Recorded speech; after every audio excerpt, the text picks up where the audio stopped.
জড়িত ছিলেন তাদেরকে যেন আইনের আওতায় দ্রুত সময়ের মধ্যে আইনের আওতায় এনে তাদেরকে শাস্তির ব্যবস্থা করা। আমি আরো একটা নিউজ দেখে মর্মাহত হয়েছি যে কিছু কিছু সোশ্যাল মিডিয়াতে কিছু কিছু সাংবাদিক ভাইরা প্রকৃত ঘটনাটাকে তুলে না ধরে রাজনৈতিক রং দিয়ে আমাকে এবং আমার দলকে মানুষের কাছে, জনগণের কাছে বিতর্কিত করার জন্য রং দিয়ে বিভিন্ন সুন্দর করে বিভিন্ন নিউজ ওনারা লেখালেখি করতেছে। এখানে নাকি বিএনপির অন্তকন্দল, এখানে নাকি আমার চেয়ারম্যানের দুই গ্রুপের মারামারি। এখানে আমার কোনো আপনাদের মাধ্যমে আমি বলছি প্রকৃত সত্য ঘটনাটা আমি যেটাই ঘটছে এটাই আপনাদেরকে আমি বলছি। এই শুধু চেয়ারে বসা এবং একটা লাঠির কারণে গ্রামবাসী সবাই একত্রিত এই ঘটনাটা ঘটাই দিয়েছে। এর চেয়ে আর বেশি কোনো ঘটনা ছিল না এখানে, কিন্তু সেখানে নিয়ে আসলো আমার রাজনীতি, আমার গ্রুপ, আমার নেতা, আমার কর্মী, বিএনপি দুই গ্রুপ, এগুলা সকলে সবকিছু আসলে মিথ্যা। এগুলো শুধুমাত্র আমাদের সুনাম, আমাদের দলের সুনাম নষ্ট করার জন্য, আমার সুনাম নষ্ট করার জন্য এই অপতথ্য। আমি এই অপতথ্যতা থেকে বিরত থাকার জন্য সকল ভাইদেরকে অনুরোধ করব, সকল সাংবাদিকদেরকেও আমি অনুরোধ করব, প্রকৃত ঘটনা আপনারা তুলে ধরুন, জাতি যেন জানতে পারে। এটাই আমার সকলের কাছে আবেদন এবং আপনাদের প্রতি আমার অনুরোধ, প্রকৃত ঘটনাটা আপনারা লিখেন, জাতিকে জানান, দেশবাসীকে জানান। মিথ্যা বিভ্রান্তি না ছড়ানোর জন্য আহ্বান জানিয়ে আমি আমার বক্তব্য শেষ করছি। সবাইকে ধন্যবাদ। আসসালামু আলাইকুম। আমিন ভাই, এই যে দুই গ্রুপের দুইটা গ্রামের যে সংঘর্ষ বলতেছে অনেকে, এটা কি অনেক আগে থেকে শুরু হয়েছে এই ব্যাপারগুলো?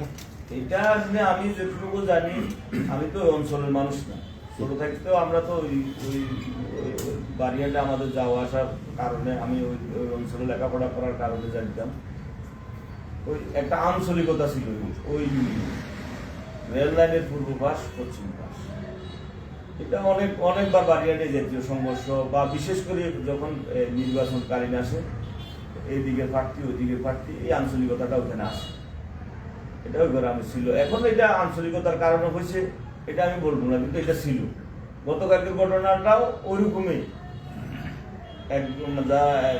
রেল লাইনের এইদিকে এক গ্রুপ আর রেল লাইনের পশ্চিম দিকে এক গ্রুপ, এরকমই। কিন্তু এটা যে ওই আঞ্চলিকতার কারণে হয়েছে এটা আমি আসলে নিশ্চিত করে বলতে পারতেছি না। তো কিন্তু ওই আগের মতনই ঘটনাটা দৃশ্যমান দেখা যায়। এখন দুটো পক্ষে যে মারামারি করছে সবগুলা কি বিএনপি দলীয় লোক না বাইরে কেউ ছিল? সবগুলো দলীয়, মানে সবগুলো ওই অঞ্চলে যারা, ওরও বিএনপি, ওদের সাথে অন্য কেউ থাকতে পারে। আবার এই অঞ্চলে যারা, এরও বিএনপি যারা নেতৃত্ব দিয়েছে। কিন্তু এখানে তো অনেক মানুষ আসছে গ্রামবাসী, সবাই তো আর আমরা চিনি না, কিন্তু এর মধ্যে যে অন্য মানুষ নাই এমনও না, অন্য দলের লোকও আছে।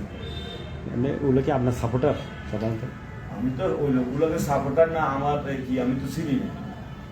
এমনি এরা সবাই বিএনপি করে, যারা দৃশ্যমান আমরা দেখছি সবাই বিএনপি করে। এই খুন যে কালকে ঘটনা, গতকালকে যে ঘটনাটি ঘটেছে, এই ঘটনায় কি আগামী জাতীয় সংসদ নির্বাচনে বিএনপির বা আপনি দলীয় নমিনেশন পেয়েছেন, এই ক্ষেত্রে বিভিন্ন সোশ্যাল মিডিয়ায় লেখা হয়েছে আপনার দলীয় কর্মীরা এই ঘটনাটি ঘটেছে, এই ক্ষেত্রে আপনার নির্বাচনে কোনো প্রভাব পড়বে কিনা আপনি মনে করেন? আমি তো আপনাদেরকে বলছি, আপনি তো নিশ্চয় আগে শুনছেন, এটা কোনো রাজনৈতিক কোনো ঘটনা ছিল না, এটা ব্যক্তিগত ঘটনা। ইগো থেকে একজনকে একজন ইগো থেকে লাঠি মারছে, লাঠি মারার পরে সংঘর্ষ, এই সংঘর্ষ থেকে একজন নিহত। আপনি বলেন এখানে রাজনৈতিক প্রভাব পড়বে কি করবে না, বা করতে পারে কিনা, আপনারা ভালো বলতে পারেন। যে যাকে লাথি মারছে সে তো স্বেচ্ছাসেবক দলের সম্ভবত হচ্ছে ইউনিয়নের আহ্বায়ক সদস্য সম্ভবত, আর হচ্ছে যিনি এটা ইয়ে করছেন তিনি তো হচ্ছেন যে বাড়ির তাদের মহাবায়ক লিটনের কথা বলতেছেন। এখন হচ্ছে যদিও আপনি যেটা বলছেন যে রাজনীতিক, ঠিক আছে, এটা তো রাজনীতিক না, হয়তো ইগো থেকেই করছে, কিন্তু যারা এই ঘটনার সাথে জড়িত বা দুজনেই তো বিএনপির সমর্থক, আমি বলবো নেতা বা না, সমর্থকই বলবো। এখন দল থেকে কি ওনাদের বিরুদ্ধে কোনো ব্যবস্থা নেওয়ার প্ল্যান আছে কিনা? অবশ্যই তারা যে এই ঘটনার সাথে যারা জড়িত ছিল দল আমাদের দলের পক্ষ থেকে অবশ্যই তাদের বিরুদ্ধে ব্যবস্থা নেওয়া হবে। আচ্ছা, আমি একটু নিয়ে যাবো প্রশ্ন করতেছি। কালকে ওইখানে একটা বৈঠক হওয়ার কথা, সম্ভবত একটা বৈঠক হয়েছে মিলমিশ করে দেওয়ার জন্য। এটা মানে কোন প্রেক্ষিতে আপনাকে করতে হয়েছে? মস্কোর দিকে ওনারা যেটা বলবো আর কি, এখন মানে যখন ধাওয়া পাল্টা দেওয়া প্রথমে ইয়ার থেকে ফেলে ফেলে দেওয়ার ব্যাপারটা, এটার পরে কিন্তু ওখানে হচ্ছে যে একটা মীমাংসা করে দেওয়ার মতো মানে ব্যাপার করছে, সেটার পরেও চেয়েছিল তাকে মানে খুন করা হয়। মানে সেটা কোন প্রেক্ষাপটে আপনি করতে হয়েছে? প্রকৃত কথাটা আসলে এরকম না, স্যার সাহেব তো বলছে মূল কথাটা। জুবাইর এবং লিটন জুবাইরকে ফোন করছে যে আসো ঘটনা যেটা হয়েছে এটা পাইয়ে আসতেছে, শেষ করে ফেলবি। আমিও যাই বসছি, পুরো গ্রুপ তখন উঠতেছে, আমি যাই ফুঁসতে পারি। ফোঁসার আগে ঘটনাটা নিয়ে বসার আগে ঘটনাটা সংঘটিত হয়ে গেছে। আচ্ছা, এটা দুদিন আগেও মনে হয় ওখানে ধাওয়া পাল্টা দেওয়ার ঘটনা ঘটছে, মানে এটা কি ওইটার কোনো জ্যাদি নাই? এই ঘটনাটা নিয়ে শুধু এই ঘটনা। আচ্ছা, আমি একটু বলি, আমি থেকে বলি, আমরা একটা বিষয় নিয়ে আসলে সবসময় মানে আপনারা আমাদেরকে অভিযোগ করেন, কিন্তু আমরা এই বিষয়টা ওভাবে না লিখে পারি না। যেমন ধরেন বিএনপির দুই পক্ষের সংঘর্ষ, এই ঘটনা এটা না বলে আমরা কি বলতে পারি? যেহেতু মানে যারা আক্রান্ত হয়েছে তারাও কোনো না কোনোভাবে বিএনপির সাথে সমর্থক বা কর্মী সমর্থক, আবার যারা ঘটাইছে তারাও যুক্ত। এখন একটা নিউজ করার ক্ষেত্রে আমরা যদি সত্য কথাটা বলতে হয় তাহলে আমরা কি বলতে পারি? আপনারা সবসময় আমাদের উপরে একটু রাগ করেন।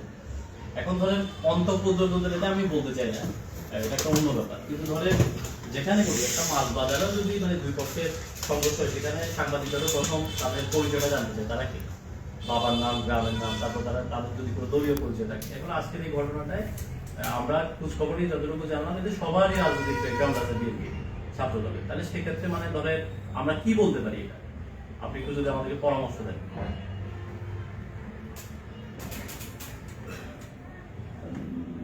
কি বলতে পারি বলতে আমি তোমাকে যেটা বলছি, ঠিক আছে? আমি তো বলছি যেটাই প্রকৃত ওইটাই লেখেন, ওইটার মধ্যে যদি আপনি দল আসা আনবেন, আর যদি দল না আসা আনবেন না, এটাই তো আমি মনে করি। এখানে দল যদি আপনার মত দৃষ্টিতে যদি না দল আসে আনেন, আপনাকে তো আমি না করতে পারতাম না। হয়তো আমি আমার কাছে খারাপ লাগবে কি ভালো লাগবে সেটা বড় বিষয় না। আপনি যদি মনে করেন না ঘটনা এটার মধ্যে দল আনার দরকার, দল আনলে দল না আনলে আমার সাংবাদিকতার অসম্পূর্ণতা থাকবে, আসছে কিনা এখানে আপনার দলের বিষয়টা আপনি বলুন। না, এখানে আমরা যতটুকু খোঁজ খবর নিয়ে দেখছি দলের বিষয়টা আসছে, কারণ যারা মানে প্রধান ক্যারেক্টার, আপনি খোঁজ খবর নিয়ে যদি আপনি জানেন তাহলে আপনার সাথে আমার এটা ডিফার নাই, তর্ক নেই। আমি যেটা বলছি এটাই প্রকৃত ঘটনা। আপনাদের এক সাংবাদিক রাজু আছে, তাকে জিজ্ঞেস করেন, এর বাইরে কোনো ঘটনা নেই। ওর বাড়ির পাশে ঘটনা যেটা করছে আপনি যেটা বলছেন সেটা ঠিক আছে, কিন্তু এটার সাথে যুক্ত যারা তাদের রাজনৈতিক একটা সম্পৃক্ততা আছে, আমরা এই কথাটা বলছি।